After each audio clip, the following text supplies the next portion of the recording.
Hello hi नमस्कार ओडिशार सबु सिनेप्रेमी भाई और भौणी मानू आम ओडिया सिनेमा चैनल को स्वागत करुच्ची। आज कथा हवा ओडिया कॉमेडियन हरिहर महापात्र एवं मिहिर दास से समान ड्रेस को पिंधि अलग अलग सिनेमा विषय रे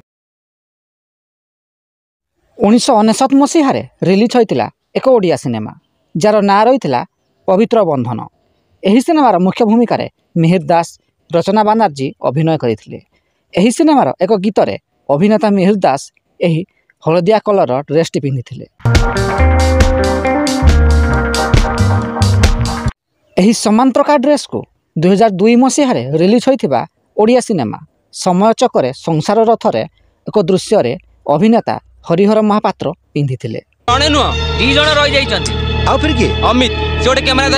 जदि भिडियोटी पसंद आए तेज लाइक शेयर और चैनल टी सब्सक्राइब करने को जमारू भूलें।